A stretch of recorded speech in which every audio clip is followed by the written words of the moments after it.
Il y a deux faits que vous devez savoir sur la carrosserie de la BMW 5e série. Le premier est qu'en termes de poids, la voiture a une configuration d'essieu idéale 50-50.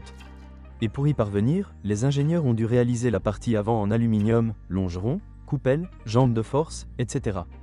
Et comme l'aluminium est fixé au cadre en acier uniquement au moyen de rivets, il arrive parfois que cette connexion commence à respirer, des coups et des clics se font entendre lors du déplacement.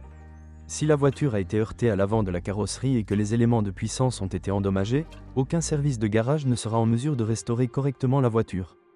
Pour une restauration chez un concessionnaire, vous devrez payer la moitié du prix de la voiture. Mais pour cuire une voiture cassée, nos artisans font des merveilles, il faut donc être extrêmement prudent. Le deuxième fait qu'il faut savoir sur la carrosserie BMW est que cette voiture ne pourrit pas, puisque le constructeur réalise le double traitement anti-corrosion des deux côtés, ainsi qu'une peinture de qualité au plus haut niveau. Si vous voyez une BMW E60 présentant des poches de corrosion, dans 99,9% des cas il s'agit d'une voiture endommagée. Les voitures équipées de moteurs de 2,0 et 2,5 litres peuvent être non seulement à propulsion arrière, mais également à traction intégrale. Le plus souvent, les groupes motopropulseurs souffrent d'un carburant de mauvaise qualité, non seulement les moteurs diesel, mais également les moteurs à essence. Si l'ancien propriétaire a fait le plein de carburant de mauvaise qualité, préparez-vous à remplacer le capteur d'oxygène et la pompe à carburant, ainsi qu'après 100 000 km, le catalyseur, mais, comme le montre la pratique, nous le retirons simplement. Tous les moteurs ont une consommation d'huile considérable. Consommation jusqu'à 0,4 litres au 1000 km, pour les voitures de plus de 6 ans, c'est la norme. Si la consommation d'huile est supérieure à 0,6 litres au 1000 km, les joints de queue de soupape doivent être remplacés. Ne vous inquiétez pas si vous regardez sous le capot et ne trouvez pas la jauge d'huile, car certains moteurs sont équipés d'un capteur installé à la place qui signale la nécessité d'ajouter de l'huile. Le moteur le plus faible a des problèmes de démarrage pendant la saison froide, et les propriétaires se plaignent également du régime de ralenti flottant. Les moteurs 2.5 et 3.0 se sont révélés être les plus simples. Afin de prolonger la durée de vie des moteurs, l'huile doit être changée tous les 10 000 km. Le radiateur de refroidissement est considéré comme le point le plus faible, un remplacement est nécessaire tous les 70 000 à 90 000 km. Et pour prolonger sa durée de vie, n'oubliez pas de rincer le radiateur avec un jet d'eau haute pression à chaque lavage de votre voiture, cela permettra d'éviter des fuites précoces. Lors du choix d'un moteur diesel, vous devez commencer par diagnostiquer la turbine, car elle souffre tout d'abord d'un carburant de mauvaise qualité. La durée de vie de la turbine est d'un peu plus de 100 000 km, son remplacement coûtera entre 1 500 et 2 000 $ américains. De plus, assez souvent sur les voitures d'occasion, avec un kilométrage supérieur à 70 000 km, la soupape de ventilation du carter tombe en panne, entraînant une augmentation significative de la consommation d'huile. Il convient de rappeler que la majeure partie des voitures à moteur diesel ont été importées d'Europe et qu'en règle générale, ces exemplaires ont des kilométrages supérieurs à 250 000 km. Par conséquent, si vous rencontrez une telle voiture avec un kilométrage de 100 à 150 000 km, il y a une forte probabilité que cette voiture ait perdu du kilométrage ou ait été restaurée après un accident grave. La BMW E60 était équipée d'une boîte manuelle à 5 vitesses, ou une transmission automatique à 6 vitesses.